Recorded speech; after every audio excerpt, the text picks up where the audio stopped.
Vamos lá, boa noite, pessoal. Último Doutor Convida do ano e um muito especial, né? Meu filho não come, eu acho que é um dos temas mais relevantes e mais, digamos assim, mais falados na pediatria, né? Então, como sempre, vamos esperar um pouquinho, 2, 3 minutos.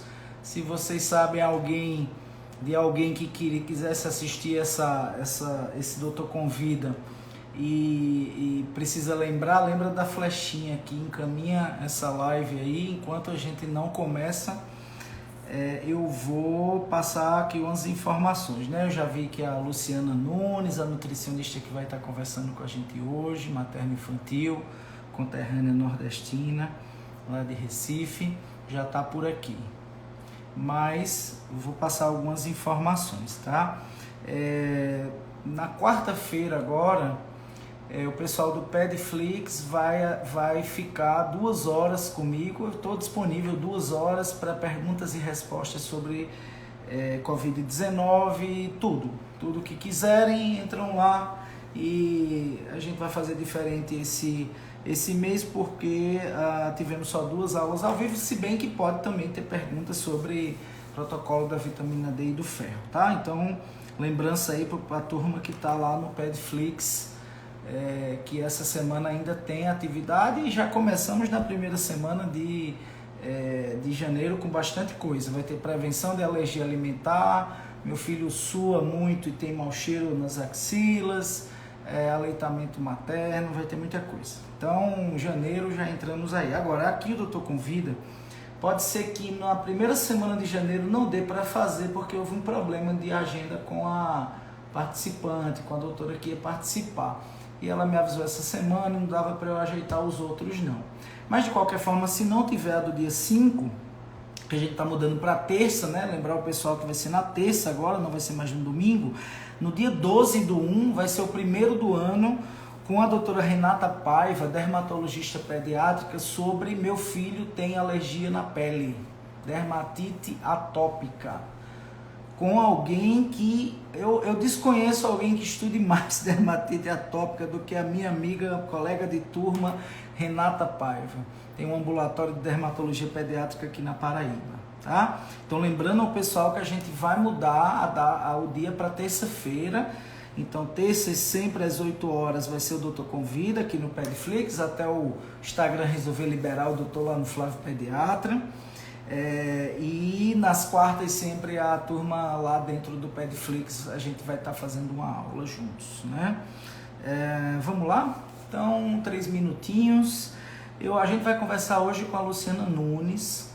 Eu vou chamá-la, mas antes de tudo vou apresentá-la. A Luciana é nutricionista, especialista em nutrição materna e infantil pelo Instituto de Pesquisa, Ensino e Saúde no Rio Grande do Sul, mestre em Saúde da Comunicação Humana, fonoaudiologia pela Universidade Federal de Pernambuco, onde desenvolveu trabalho com crianças com seletividade alimentar, ou seja, a pessoa certa para falar de meu filho não come.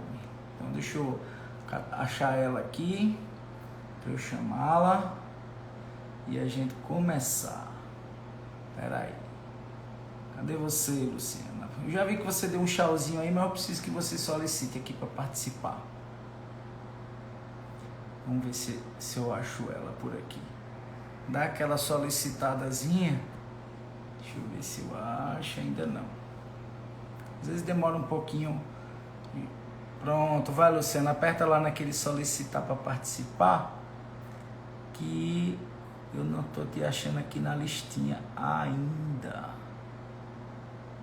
Nada ainda aqui na listinha. Opa, vamos ver. Um minutinho, pessoal, que às vezes tem um delayzinho, né? Para quem transmite aqui, sempre tem um delayzinho, então às vezes ela pede, mas a gente... Opa, agora. Chamei. Entrar. Eu vou parar os comentários, tá? No finalzinho a gente abre um pouquinho. Quando o Luciano entrar aqui, eu vou fechar os comentários. Olá, boa noite. Olá, doutor Flávio, tudo bom? Luciano, primeiro de tudo, eu já lhe apresentei aqui, mas queria, como sempre, agradecer demais a sua disponibilidade de estar aqui no domingo à noite, normalmente no nosso período de um pouquinho de descanso, né? Para É, conversar, mas eu sei que você é uma profissional não só comprometida, mas que ama o tema, né? Ama a profissão. amo, amo. E a gente que gosta desse negócio, a gente nem nas férias consegue parar de estudar, Não, né? não. Eu agradeço, né, esse convite. Eu fiquei realmente lisonjeada. Agradeço por estar aqui no seu canal de comunicação, né, que é um canal incrível, a qual eu sou seguidora fiel. Gosto bastante. E falar sobre seletividade é sempre para mim algo que enobrece, né? Porque a gente sabe que existem. É um dos maiores queixas, né, nos consultórios pediátricos e poucos profissionais eles sabem realmente atuar nessa área. E as famílias elas sofrem bastante. E quanto Isso. mais se fala, quanto mais se estuda, mais se tem dúvida. Então, Vamos realmente lá, né? é muito gratificante. Então vamos lá, porque Olha tem só, muito assunto. é, assim, eu digo a você que 15 anos depois, como pediatra, seletividade alimentar é um tema que parece que está crescendo, né? E eu acho que, na verdade, ele vem na esteira da mudança epidemiológica que a gente foi tendo, né? A gente foi deixando de lado certas doenças agudas, infecciosas, inclusive com a advento de ampliação do calendário vacinal, melhora das condições de vida, e a gente foi empurrando para doenças crônicas, né? E dentro dessas doenças crônicas, eu acredito que as dificuldades alimentares, os transtornos alimentares e a seletividade alimentar está inserido, né? Nesse global aí, e eu acho que é isso, né? Então, para a gente organizar, a Luciana mandou uns slidezinhos. Talvez vocês não vão enxergar fácil, porque fica pequenininho, mas ela vai falando e fica fácil, né, Luciana? Então, vamos começar por aqui falando um pouco do que é seletividade alimentar, né? Para as pessoas entenderem um conceito. Então vamos lá. Eu sempre gosto de contextualizar, né, doutor Flávio, como o senhor mencionou, o que seria essa seletividade? É a recusa alimentar, é aquela criança que tem um baixo interesse pelo alimento, um baixo apetite e que ela começa realmente a selecionar esses alimentos. E tudo isso vai levar uma repercussão até social, até na parte de familiar mesmo. Né? Então não é só algo de levar para algo de saúde, mas ele começa a ser uma criança agitada, uma criança que passa horas para se alimentar, uma criança que a mesa não consegue seguir com esses pais, levando a um problema realmente maior, né? Um problema social. E aí, esse primeiro slide, justamente, era uma frase, eu sempre gosto de mostrar nas minhas palestras o quanto a gente deve dar atenção à construção da alimentação. Né? Muitas vezes a gente pensa muito na criança na educação da aritmética e do português e esquece que a alimentação é um processo de construção e que poucas pessoas sabem, mas vem desde o ventre da mãe, né? Então, desde a gestação, eu já consigo começar a formar esse paladar dessa criança. E isso é muito importante, Flávio, quando eu tenho aqui profissionais também presentes, porque isso faz parte da anamnese. Como é que foi a alimentação dessa mãe na gestação? Nesse bebezinho na barriga, ele já começa a ter suas primeiras experiências sensoriais, ele abre a boquinha, 12, 14 semanas de gestação, e ele já consegue, com algumas papilas gustativas, começar a ter experiências sensoriais que vão levar a formar esse hábito alimentar. E aí eu caminho para quando essa criança nasce, se essa mãe quiser amamentar, se ela puder, se ela conseguir, né? É algo que é positivo para formar, né, esse paladar. Por quê? Porque o leite materno ele é uma secreção e ele muda conforme a alimentação, conforme temperatura, conforme até medicação que essa mulher tome. Então, termina que essa criança ela tem experiências sensoriais diferentes nessa boca. Então, é mais fácil na introdução alimentar. Então, assim, Luciana, então meu bebê ele usou fórmula. Né? Eu vou me sentir culpada por isso, eu vou prejudicar essa formação do paladar. Não é isso, mas a gente vai dar uma atenção mais especial a esse bebê, porque é um bebê que passou 6 meses em uso de fórmula. Então, a gente sabe que ele passou 6 meses com o mesmo sabor na boca. Então, quando vem um alimento novo, ele vai dizer, o que é isso? Eu passei 6 meses com aquele mesmo sabor, então é um bebê que ele vai demorar um pouco mais na introdução alimentar e a gente vai ser mais gentil, vai respeitar e explicar isso aos pais, né? Então a gente vê que é uma formação, é uma construção. Não é algo assim, meu filho não come agora, né? Mas e aí, o que é que vem junto com essa criança? Então, esse primeiro slide é para que a gente entenda que a criança aprender aritmética é importante, a criança aprender português é importante, mas aprender a comer é fundamental. Comer, aos meus amigos terapeutas ocupacionais que possam estar aqui, é uma atividade de vida diária, né? Como eles falam, é uma AVD, né? Então, a gente come 5, 6 vezes no dia. Imagine nós termos uma criança em casa que 5 a 6 vezes no dia se joga no chão, chora, vomita, tem ânsia de vômito. Então, isso realmente gera um estresse também familiar. Então, esse primeiro slide é sobre isso.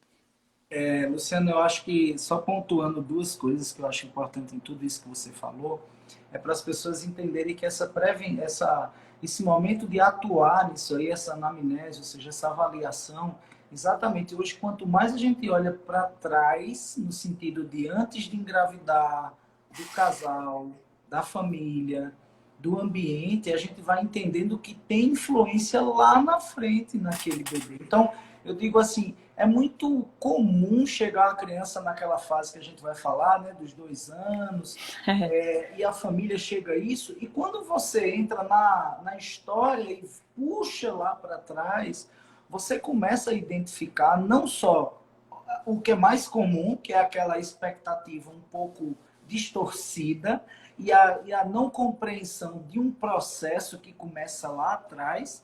E eu acho que a segunda coisa mais importante é as pessoas não inserirem a criança dentro da família, no sentido assim, elas têm uma esperança que a criança faça diferente, sendo que ela está num ambiente que está fora da linha desde Isso, antes de engravidar. Então, isso. nós não podemos querer salvar a criança se nós não temos adultos que estão tentando ou que tentaram se organizar, até porque a gente sabe que tem influência epigenética no apetite, influência epigenética na questão das preferências, né, de sabores. Então, não é só a gente pensar aos 2 anos de idade o que fazer. Você que está assistindo aqui, imaginar que é hoje que começa a jornada do seu filho que vai nascer daqui a 3 ou 4 anos. E, Perfeito. e essa jornada, ela às vezes culmina na queixa da seletividade, ou na queixa de alguma coisa, algum problema alimentar, mas tem que ter muita paciência, porque o nutricionista, ou o pediatra, ou o conjunto, ou o fono, ou o terapeuta ocupacional vão atuar num processo que já está há muito mais tempo do que você imagina, né? Então, levando em conta isso, fala um pouquinho dessa coisa dos perfis aí, né? Que você colocou os 7 perfis da seletividade. Perfeito. E aí a gente tem uma gama já de estudos, né, de pesquisas sobre a criança que não come, né? Mas o que a gente hoje mais usa na prática clínica, que foi inclusive o que a gente usou na minha pesquisa no mestrado, são esses perfis, né, do autor Kesner. Ele é de 2009, se eu não me engano. E aí ele traz para a gente no artigo dele, mostrando que a criança que não come, ela tem um perfil. Então, por exemplo, eu atendo uma criança que não come no consultório, eu não tenho como tratar ela igual às outras, né? Eu vou ter que entender quem é aquela criança que não come, né? Então, assim, eu normalmente até falo para os pais, ó, quando a gente atende um paciente com dislipidemia, um paciente hipertenso, uma criança hipertensa, então o que é que vai acontecer? Eu já tenho um protocolo fechado de como eu vou precisar atuar, o que eu vou precisar suplementar, o que eu vou começar a tentar mudar. Mas a criança que não come, não. Eu vou precisar entender quem é a criança. Por que essa criança realmente não come, né? E aí vamos falar um pouco desses 7 perfis, que é como se fossem os 7 motivos, o que pode levar, qual meu filho pode se encaixar, né? Como fosse para nortear essa consulta. Então, a gente tem aquela criança 1, né, que é uma interpretação equivocada dos pais, que na consulta a gente consegue entender que a criança ela come um repertório bom de alimentos, mas não é o que os pais queriam, né? E aí, na hora da gente fazer um recordatório, né, na consulta nutricional, na hora que a gente faz um diário alimentar, a gente mostra aos pais que a criança ela come sim, né? Mas ela não come tudo e ninguém é obrigado a comer tudo. E quando eu digo que a criança come bem ela aceita fruta, mas não aceita todas. Mas aceita verdura, aceita legumes, aceita feijão, mas só aceita 2 tipos, mas tá tudo bem. Mas ela aceita, né? Diferente de uma criança seletiva, que é a que eu vou falar, que escolhe por cor, que deixa de comer um grupo alimentar por inteiro, né? E aí a gente vai para a criança, para esse perfil 2, que é aquela criança que ela é uma criança mais agitada, né? É uma criança que ela é uma criança mais do ambiente. Então ela não para comer. Comer para ela é chato. Ela quer brincar, brincar, brincar, brincar, brincar. E aí ela termina não se concentrando para comer e a gente vai usar algumas estratégias, antecipar essa criança para que ela consiga entender que vai comer já já, convidar ela para vir cozinhar com os pais, começar a tentar ajudar essa mesa, né, a arrumar a mesa, né? E aí vai ter aquela também, as crianças que elas vão ter algum problema, mais a seletividade alimentar mesmo, eu falo logo dela, depois eu falo da fobia, a seletividade alimentar que a gente chama dos picky eater, que inclusive é até um termo para quem está aqui que precisa de artigo para estudar, profissional, a gente consegue encontrar já muito artigo, né, com esse termo. É a criança que tem um comer seletivo, é a criança que escolhe o que vai comer, né? Então, essa escolha, ela pode ser por cores, a gente faz até na anamnese, o que ele gosta de comer? Aí o pai ou a mãe, ele gosta de comer leite, inhame, macaxeira, arroz, e a gente já começa a ver que a criança escolhe por cor, né? Ou então ele, não, ó, Luciana, se for muito melado, se for um macarrão com molho, se for um feijão, uma sopa, ele não come de jeito nenhum, ele só consegue comer o crocante, uma batata frita, um alimento mais crocante. Então a gente já vê que é uma criança que vai para o lado mais da textura, da consistência daquele alimento, né? E aí pode envolver várias áreas, inclusive as questões sensoriais, né? Que a gente até conversou antes, que a gente não vai entrar tão a fundo, porque já seria uma outra live. É uma outra, mas, né? E aí é quando a gente precisa sempre dos outros profissionais, um terapeuta ocupacional, um fonoaudiólogo, que vai estar avaliando, né, essa questão sensorial da criança. Mas aí nós, enquanto profissionais que a gente vai estar ali investigando na triagem, podemos fazer algumas perguntas básicas a essa família, né? Então a gente sempre pergunta, como é que a criança brinca na grama? Ela gosta de pegar na areia, ela brinca com tinta. Então, quando a família diz, não, Luciana, de jeito nenhum, se sujar a mão, chora. Se ela vê a areia, já não quer colocar o pé. Na praia é um estresse, a gente não consegue nem aproveitar. Se ela coloca uma roupa, a etiqueta incomoda. Então, tudo isso são questões sensoriais. Se o meu corpo não tolera texturas diferentes, a minha boca não tolera também. Então, aí, não é nutricionista, não é pediatra, é necessário encaminhamento. Isso que você falou no início é muito importante as famílias entenderem que queríamos nós termos um botão que a gente apertasse e a criança na consulta já começasse a comer, né? Mas é um processo de construção e que muitas vezes, Flávio, eu tenho pacientes que estão comigo, com TO, com fono, psicólogo, há 2, 3 anos, né? Com ganhos, mas a gente é um paciente de 6 anos que não comia há 6 anos. Como é que ele vai comer em uma consulta, né?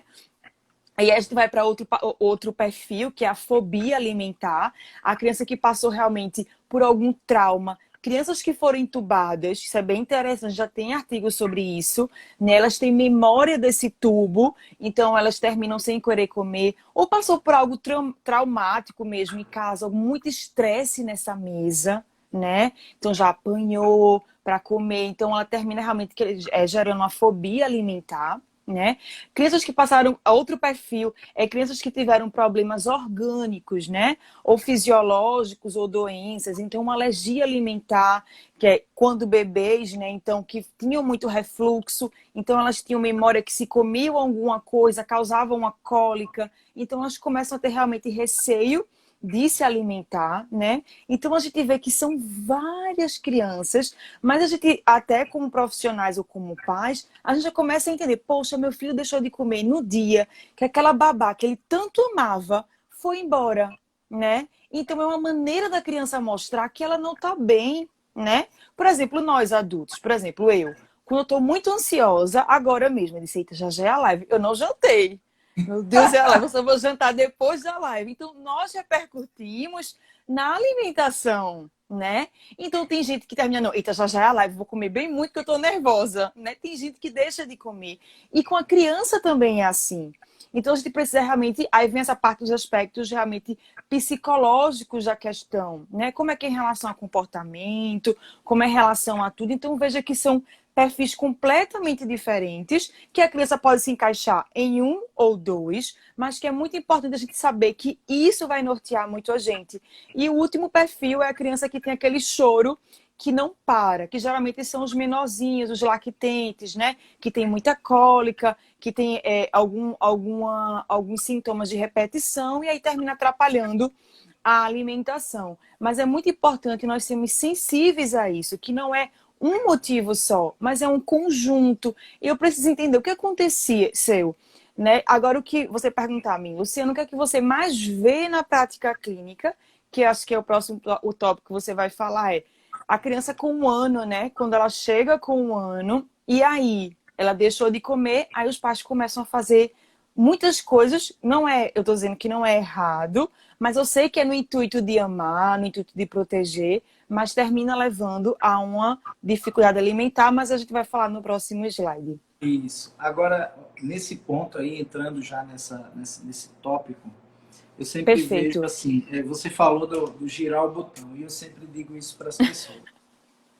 Eu tenho cada vez mais tentado combater essa numerologia pediátrica. A numerologia pediátrica, eu falo, é aquela história que a criança precisa ganhar 20 gramas dia, Ah, 25. sim.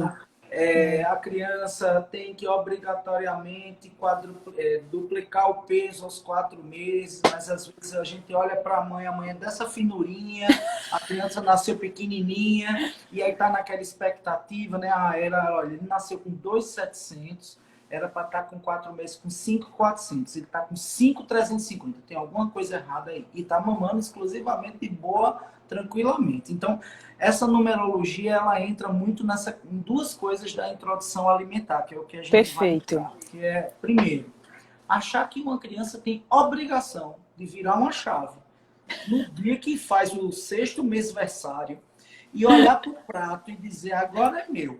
E É bater o isso. prato completo, né? Então, a cabeça das pessoas é voltada para isso. E a gente não explica que também a introdução alimentar é uma jornada. É uma jornada que Isso. começa aos 6 meses e visa que com 1 ano de idade essa criança esteja comendo uma alimentação variada, familiar e cultural. É São esse o 6 objetivo. A meses. introdução alimentar você tem 6 meses para alimentar esse menino. E se tiver tomando o leite materno, ele continua a base de tudo continua sendo leite materno. Eu só digo Perfeito. que a fórmula precisa ser uma visão um pouco diferente. A fórmula, Isso. a gente deve desmamar a fórmula ao longo desses 6 meses, enquanto que o leite materno a gente não mexe, a gente mantém, né, em livre demanda. Aí, Perfeito. o ponto de virar essa chave é que eu acho que pega muito o começo da Isso. queixa de 1 ou 2 anos de idade de meu filho não come, começa quando você estabelece, e eu já falei isso, numa boa, quando está lá no Manual de Nutrologia da Sociedade Brasileira de Pediatria, que você tem que dar 125 gramas para a criança tem que comer, sei lá, 125, 50. Perfeito. E isso já gera uma ansiedade que lá na frente, como a alimentação da criança e o crescimento é como as ondas do mar, então a gente não vai ver uma criança robô que todo dia vai comer a mesma coisa. Então eu lhe pergunto Perfeito. assim, até que ponto a gente deve, digamos assim, qual é o ponto de avaliar? Olha, eu estou começando a introdução aos 6, mas quando é que eu devo ir atrás de Luciana e dizer assim, mas Luciana não está do jeito que eu pensava, Que eu não. Eu sou espero. zen budista, mas esse menino não toca, né? É, Ele tem aversão, ele não está indo bem, ou etc. Então, qual é esse ponto onde a coisa fica, digamos assim, onde perfeito. a gente deve ter atenção para a criança da Perfeito. introdução alimentar? Isso que essa sua introdução, né? Introdução da introdução alimentar foi perfeita. né? A gente vê nos guias alimentares, inclusive, não só a quantidade, mas também que o bebê com 6 meses, no primeiro dia vai comer lanche da manhã, almoço, lanche da tarde, arroz, feijão, macarrão, feijão, ovo. Imagina que você passa PF. você passa um cardápio com receitas incríveis para essa família, né? E a família vai para a cozinha e faz feijão, e faz tudo, e faz macarrão, e o bebê não come. Então, esse é o primeiro tópico para mim. Bebês iniciando a introdução alimentar não precisa começar com tudo no primeiro dia, né?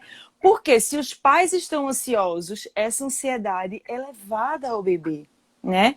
Então sejam gentis com os bebês, eles não precisam começar. Não é proibido começar, mas não precisa.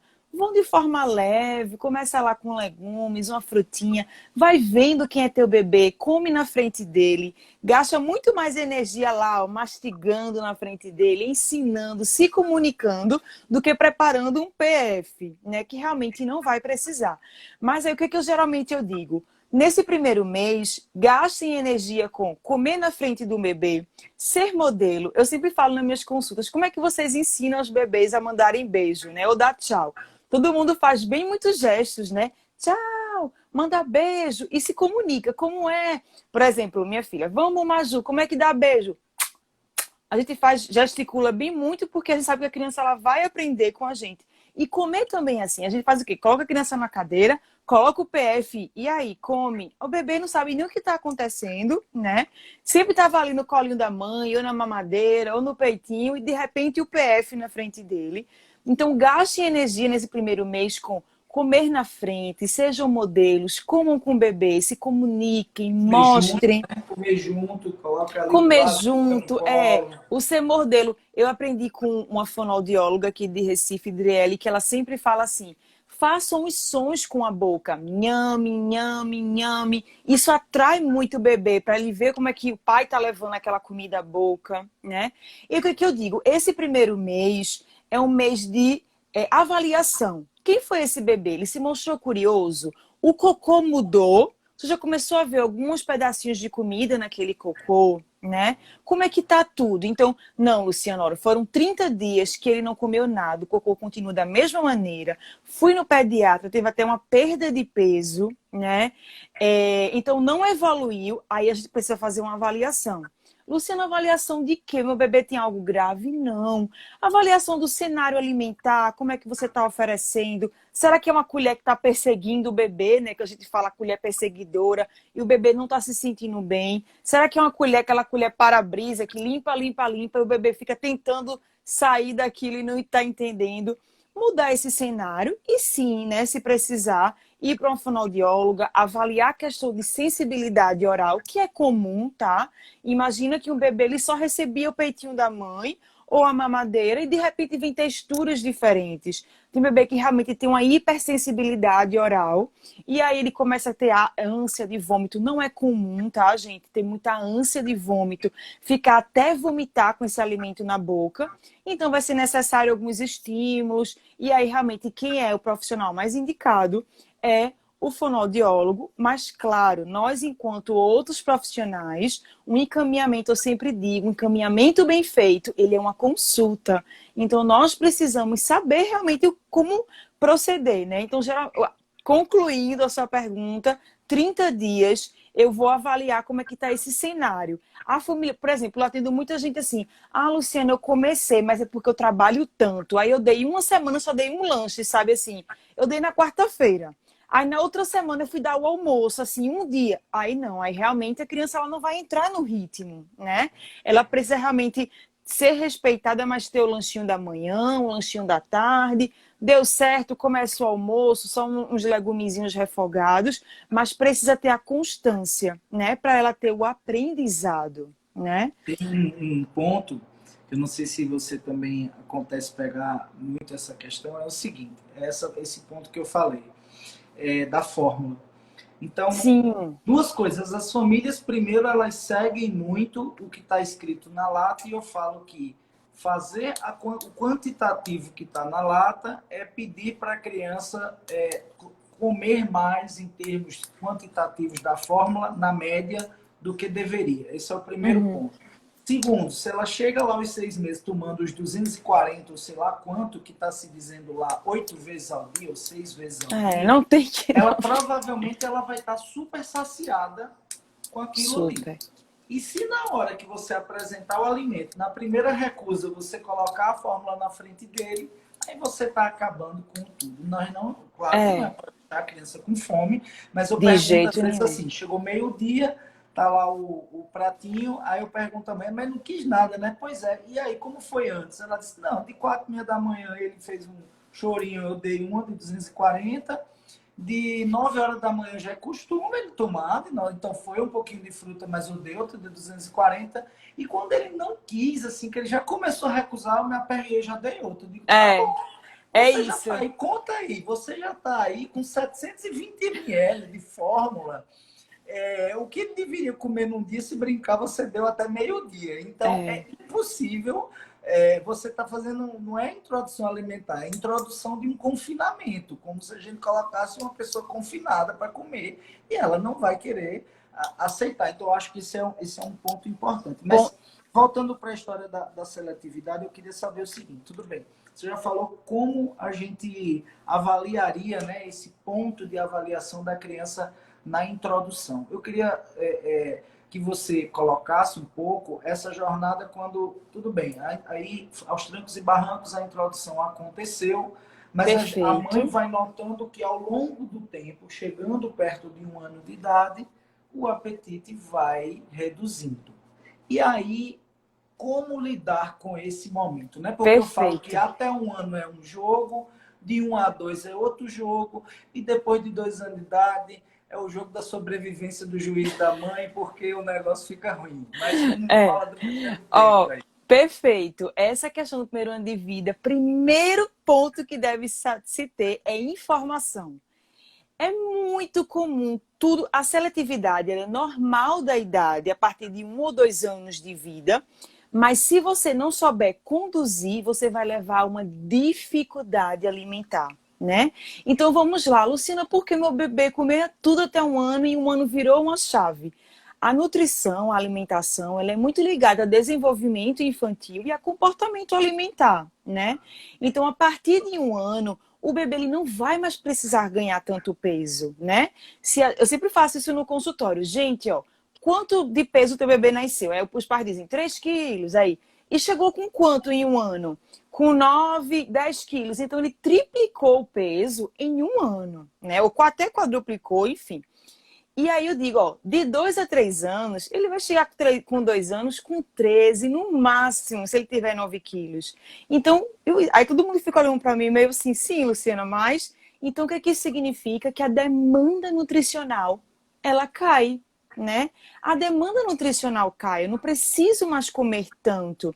Aí tem gente que me diz assim, mas meu bebê já não comia muito, era um bebê que comia pouco. Aí eu sempre pergunto, como é que estava o desenvolvimento? Como é que estava o acompanhamento com o pediatra? Não estava tudo ok? Tudo bem, nem todo mundo nem todo mundo é comilão, né? Então, se seu bebê ele já era um bebê que comia pouquinho na sua visão, com 1 ano ele vai comer menos. E o seu papel é ter um cardápio mais hipercalórico, né? Adicionando mais azeite, frutas mais calóricas, abacate, graviola, pinha, enfim. Mas aí, quando a gente chega nesse primeiro ano de vida, primeiro é ter informação que realmente o apetite cai. E claro que a gente não está aqui querendo julgar nenhum pai, mãe, enfim, avó. O desespero toma conta, mas é entender que a criança não precisa comer o que a gente acha que ela precisa comer, tá? A gente vai o quê? Deixar essa refeição em 6 horários ou 5 no dia. Refeições sempre mais nutritivas, né? Sempre mais atrativas. E entender que se ela não comer uma refeição, está tudo bem. E outra coisa, 1 ano a criança começa a andar, né? É uma das habilidades que a gente mais espera. Ela quer conhecer o mundo, ela quer treinar a marcha. Deixa ela treinar, deixa ela andar esse mundão. E aí os pais entenderem que parar para comer é chato, né? Ninguém vai ficar correndo atrás da criança, mas entender que você começa a chamar fulano, ó a comidinha aqui. E até a gente tem umas referências que dizem, Flávio, quanto de tempo uma criança passa na mesa de acordo com a idade. Então, 1 ano ela não passa nem 1 minuto, porque ela quer brincar, e isso é ser saudável, né? não é problema. Mas o que acontece? Os pais começam a bater, a reclamar, a ter estresse, a prender na cadeira. Não é incomum, né? Os pais que seguram, que abrem a boca, que forçam, ou que, como você falou, a criança nem tá com fome, mas eu vou dar o leite porque ele vai perder peso, né? E aí começa essa questão de substituição. Então, resumindo, 1 ano é normal o apetite cair. Desacelera nutricionalmente o que a criança precisa, desacelera crescimento e tá tudo bem. Qual o papel dos pais? Continuar expondo de forma tranquila, ter um cardápio variado, né? Todo dia ter um arrozinho, um feijãozinho, coloca menos quantidade nesse prato dessa criança de 1 ano, né?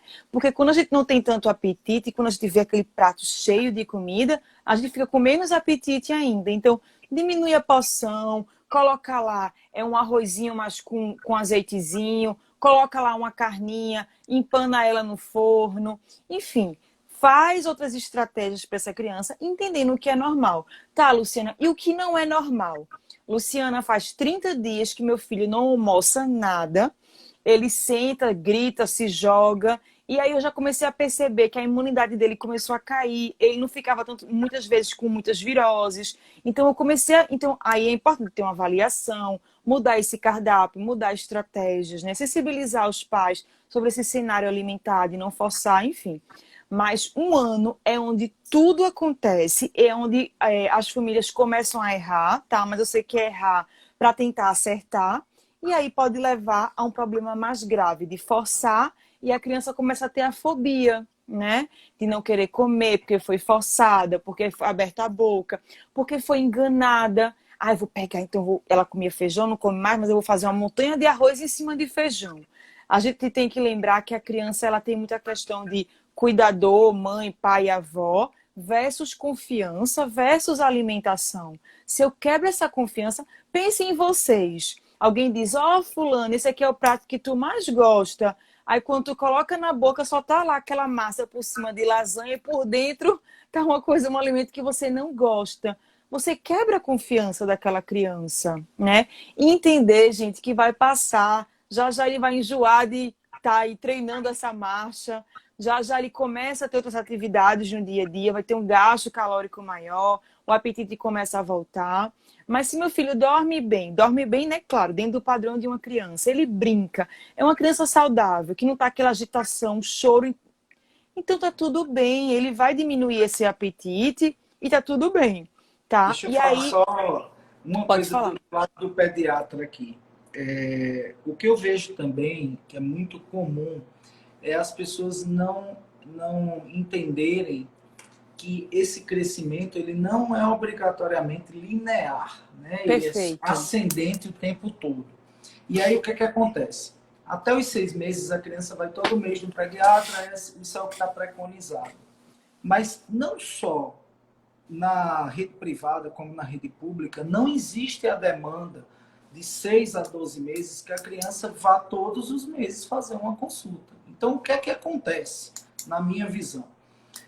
A gente tem, principalmente a partir dos 6 meses, aquela coisa, cresce um pouco, platô cresce um pouco, platô cresce um pouco, a curva resultante é positiva, ela é ascendente, mas a gente tem esses platôs e cada vez mais relacionados a esse freio que vai acontecendo, porque ocorre uma explosão até 3, 4 meses, e aí dos 4 meses a 1 ano é um outro momento semelhante a esse que ocorreu em 4 meses. Então, assim, se você leva a criança todo mês para pesar, possivelmente em algum momento ele vai estar num platô. E aí o peso não vai ter evoluído tanto.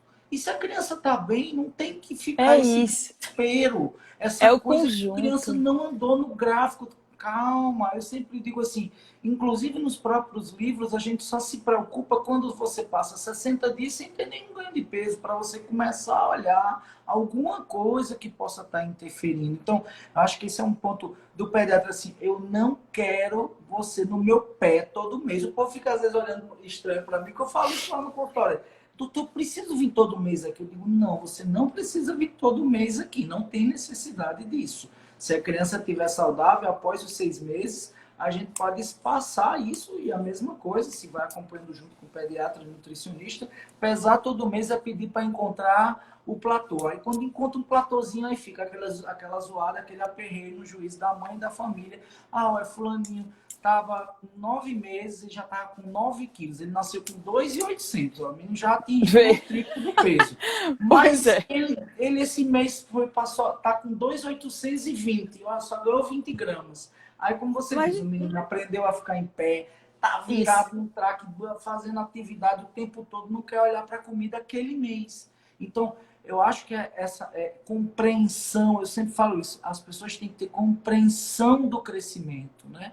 Tem que entender essa coisa da curva e é a obrigação nossa, como pediatras e como nutricionistas, educá-los desde o primeiro momento nisso aí, porque vira a tal da curvafobia, vira a tal do perfeito. negócio que ganhou 0,3 centímetros em um mês. Mas peraí, ninguém disse que é obrigado a ganhar 1 centímetro por mês. Não é assim. Existem fatores, existem doenças, existem intercorrências, existe um mês mais difícil para a família, dificuldade de Claro. preparar a alimentação.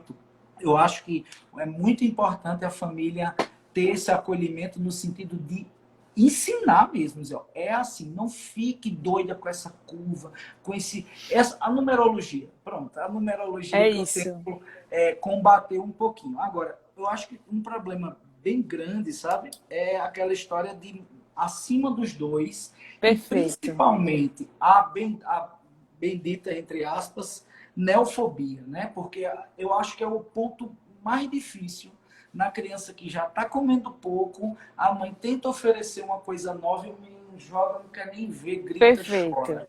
Isso aí. Ótimo. Ótimo, vamos lá. Esse slide que você colocou aí, ele é muito importante. Você pode deixar ele aí, que eu vou falar Ah, vou esses que deixar. você me falou, e aí no final eu já comento sobre essa questão do tratamento, como é que a gente vai se comportar. Então, Beleza. crianças maiores de 2 anos, de 3 anos, como fazer para elas experimentarem novos alimentos, né? Primeiro que a neofobia, o medo do novo, faz parte da criança, né? Medo de um escuro, medo de uma situação nova, de estar em um lugar novo. Então, alimentos que, por exemplo, não foram parte da introdução alimentar, por isso que eu digo, a gente tem uma janela de oportunidade até 1 ano. Então, quanto mais colocar fruta, verdura, é mais fácil se continuar ao longo da infância. Mas tá, Luciana, passou, eu não dei muito, meu filho tem 3 anos e não come fruta nenhuma.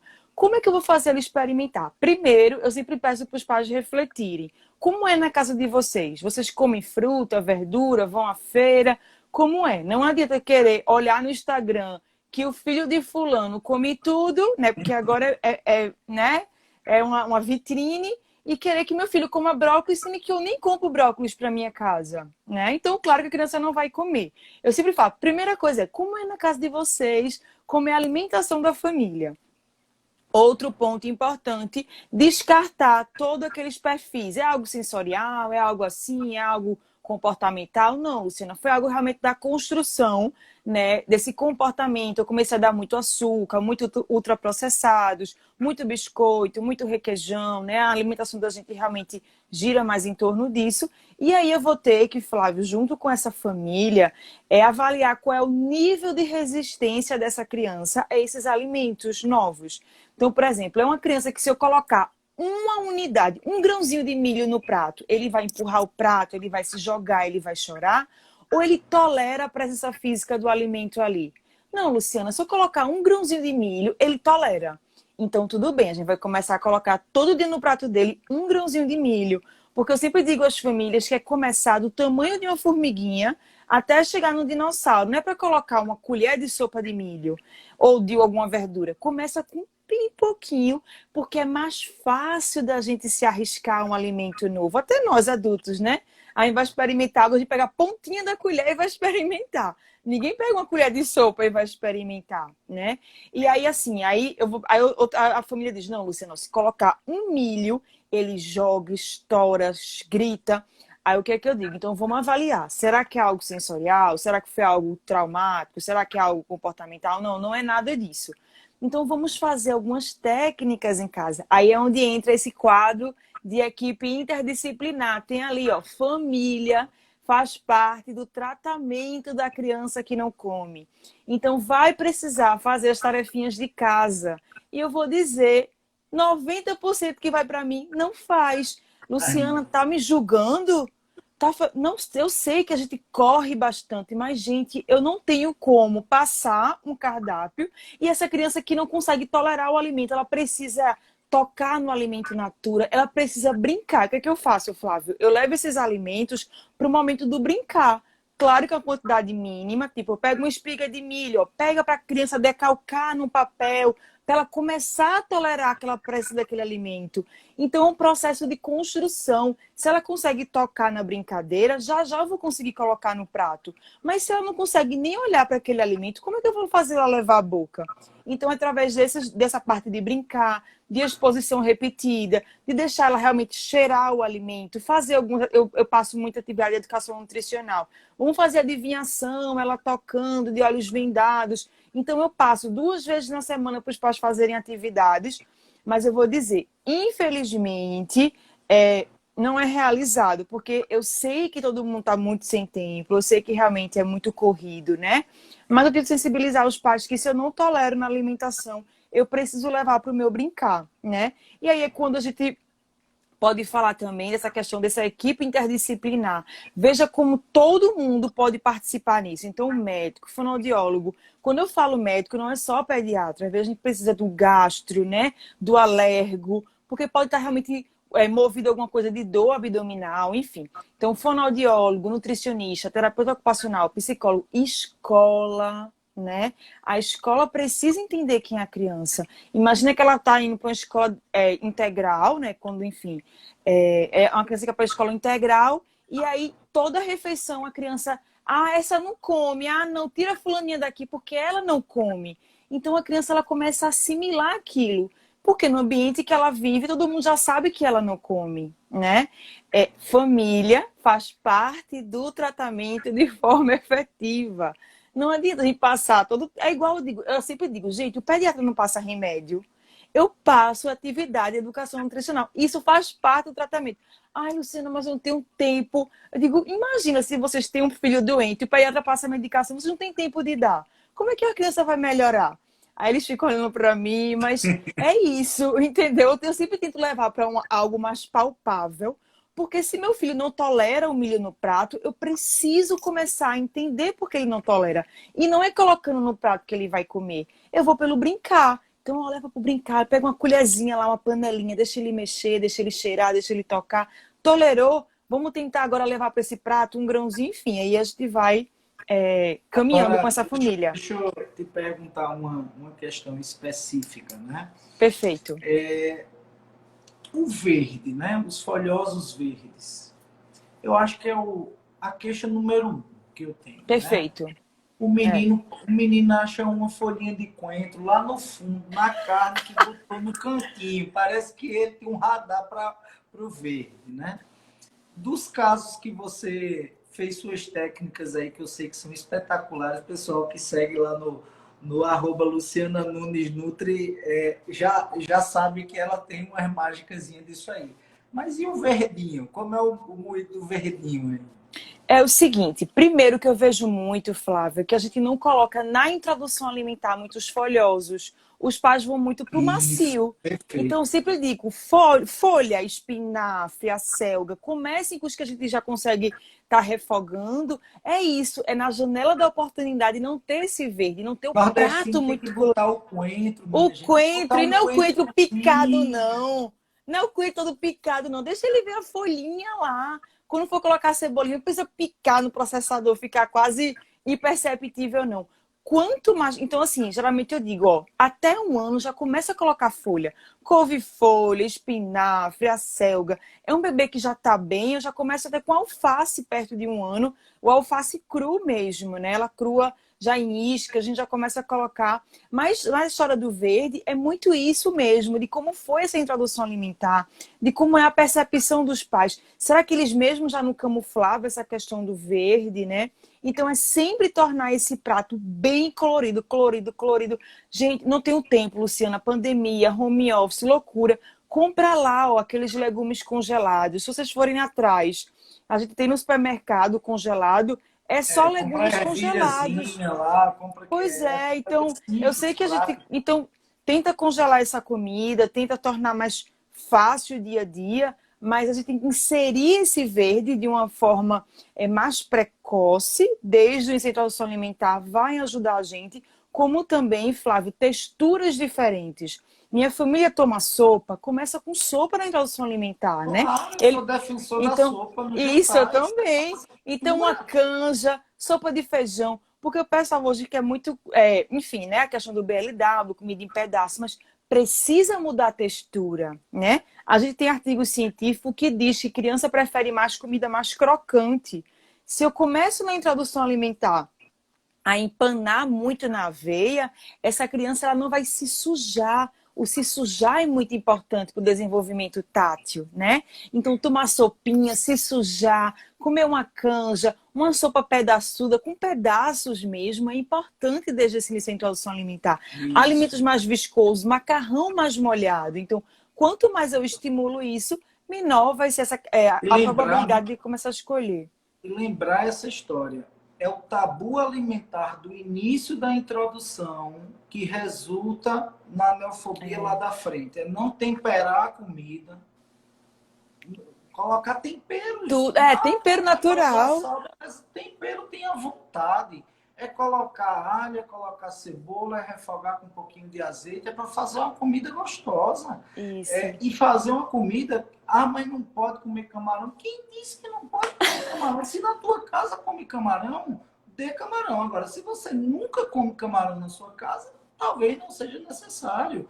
Mas assim, eu acho que o que precisa ficar entendido para as pessoas, que eu acho que é a síntese de hoje, é seu filho não come provavelmente porque faz tempo que a coisa não vem andando bem. Não é hoje que ele não É. come, né? E Raramente é uma recusa aguda. Normalmente é o final de um processo que precisava ter iniciado de uma forma diferente. Deixa eu claro, só entrar agora nas duas, acho que na questão que o povo fica esperando, mas a gente não está dando ênfase exatamente porque talvez não precise de tanta ênfase quanto tudo que a gente falou. Suplementos alimentares e prescrições. Você vai falar de suplemento, eu vou falar de medicamento. Diga aí. perfeito. Então, em relação à prescrição de suplementos, pode mudar já o slide, que aí quem quiser Já, né? pode mudar. Pronto. A gente tem esse consenso, né, da Associação Da de Abram. Pediatria e de Nutrologia, que ele já mostra pra gente que não precisa suplementar criança com seletividade alimentar. Então, Luciana, qual é o suplemento? Como é que eu vou fazer, né? Então, não é realmente tomar lá da cá. Tenho seletividade, eu preciso de suplemento. Não, é mudar o cenário alimentar, tá? Então, não é porque meu filho é seletivo que ele precisa ser suplementado imediatamente. Mas, claro, que se a gente começar a ver no diário alimentar, no recordatório, no registro, que tem alguma falha de alguma vitamina, mineral, eu vou poder fazer essa suplementação de forma segura. Lembrando que hipervitaminose é doença, eu não posso sair suplementando todo mundo, né? Então, e que até eu digo, gente, às vezes esse suplemento vai dificultar vocês a evoluírem. Vocês vão se esconder atrás do suplemento e não vão E, realmente mudar o cenário. e lembrar que assim, os suplementos prescritos por nutricionistas, calculados, é uma coisa. E você sair no supermercado e comprar qualquer um, ou da forma que você imaginar, provavelmente você vai estar dando na hora e do jeito e na quantidade errada. Às vezes você vai estar jogando um monte de suplemento dentro de leite e você vai estar piorando ainda a seletividade porque você não vai estar trabalhando causas. Você vai estar atuando Isso, como botando um band-aid numa hemorragia, né? E do lado da pediatria, assim, a mesma coisa. Nesse consenso se fala, se cita alguns compostos orexígenos, mas que o uso é absolutamente de exceção. Existem casos onde as crianças têm uma comorbidade, têm de fato um diagnóstico, e elas estão, por conta disso, precisando, por exemplo, uma criança que acabou de sair de uma radioterapia, de uma quimioterapia, está com o sistema claro. intestinal, gustatório, extremamente prejudicado, de repente entrar com a dose alta de zinco, de repente entrar com orexígeno, vai dar um suporte temporário para aquela criança. Mas eu aproveito para lembrar que também é de venda livre a ciproheptadina, por exemplo, que é o mais conhecido, e pode ter efeitos extremamente deletérios no desenvolvimento da criança. Então, não comprem suplementos na farmácia sem indicação médica. Não é que eu esteja querendo que você vá lá fazer consulta comigo, não. É porque a Não, gente é tem isso orientação. descrito, nem com Luciana. É porque isso está descrito na literatura, o prejuízo que isso pode causar. Às vezes, o melhor suplemento para o seu filho, a melhor situação vai ser a gente identificar que está dando leite demais. Eu sempre falo, quando chega lá, quando está tomando leite, está tomando um litro de leite. Pronto, baixa para meu litro que ele vai começar a comer. E ele começa a comer. Então, às vezes são coisas muito simples. E outra coisa que eu deixo muito claro, acabou esse tempo que o pediatra resolvia tudo. Pelo amor de Deus, nutricionista, fonoaudiólogo, etc. Todos esses profissionais têm a expertise nas suas respectivas áreas. O pediatra é o clínico geral da criança. Ele vai ter uma visão ampla, mas quem vai intervir com competência é o nutricionista na nutrição, é o fonoaudiólogo na parte da fala e outras questões, é o ortodontista ou o odontólogo se tiver alguma questão disso, é o otorrino se tiver for um respirador oral. Perfeito. Então, e fique a mensagem aqui. Nós precisamos mudar desse tempo do médico que fazia tudo, resolvia tudo, e trazer o sentimento e a noção de equipe. Equipe multidisciplinar, especialmente para criança seletiva, né? Perfeito. Tem 4 minutos para a gente. Acho que essa questão, prevenção, existe. Acho que a gente até já falou. Falou. Né? Acho que a gente já falou um pouco. Mas eu queria só dar a minha visão assim, que para mim, a prevenção é que um dia eu sonho que mesmo no SUS, mesmo no serviço público, o nutricionista seja inserido desde o início, desde o ciclo, desde lá de antes de engravidar, até a criança completar 2 anos. Com certeza, 80% no mínimo das seletividades alimentares tipo 1, como a Luciana falou lá, que é essa questão de um erro de avaliação por parte da família, de expectativas, vai embora. A gente fica com o que importa, que são esses 20%, 30% que realmente tem alguma morbidade. Então, por último, fale aí mais um pouquinho para a gente. Eu acho que não deu tempo em 1 hora. 1 hora é... Aí tu marca outra.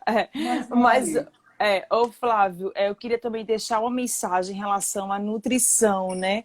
A nutrição, minha gente, o cardápio do bebê, ele é o mais simples possível. Então, o nutricionista, ele não está aqui para enriquecer ou para encarecer a alimentação da família. A criança precisa de inhame, de arroz, de macaxeira, de batata, de carne. O meu cardápio é assim, nem pense que meu cardápio vai ter comidas estrambólicas, né? Goji berry. Eu digo morango, não precisa, não precisa. A criança precisa comer o que a família come, melão, melancia, banana, né? É a alimentação realmente mais natural o possível e entender, como esse último slide, que cada criança que não come, ela tem uma história por trás, ela tem uma família que acreditou nela. Nós estamos aqui realmente para apoiar essas famílias e entender que muitas vezes a criança não come por algo comportamental, mas às vezes é algo mais forte do que ela. Então é algo sensorial, foi algum trauma e que ela vai precisar ser acolhida, sim. Não confundam seletividade com birra, não deixem a criança com fome, né? Porque acreditando que ela vai comer. Busquem ajuda. Ai, Luciana, quando eu devo buscar ajuda, né? Busquem ajuda na menor dúvida que tiver, porque você já descarta tudo e já caminha com seu filho de uma forma mais tranquila. Pessoal, Luciana Nunes Nutri. Sigam, é o mínimo que vocês podem fazer para agradecer. Eu queria te agradecer muito, te desejar um 2021 de muita saúde, muita paz para você e para toda a família. Obrigada, para todo mundo. Não foi à toa que esse é o último Doutor Convida do ano, porque eu acho que a nutrição para mim é especial, por conta da minha esposa, que é professora de nutrição, aula sobre maravilha. isso. E vocês são essenciais. Eu sempre vou lutar e vou bater na tecla dos nutricionistas. Muito obrigada. Essenciais, tá bom? Obrigada a todos. Um beijo. Foi um prazer fazer parte aqui do seu Pediflix. Até mais, viu? Um abraço. Até mais. Tudo de bom. Tchau, tchau. Tchau.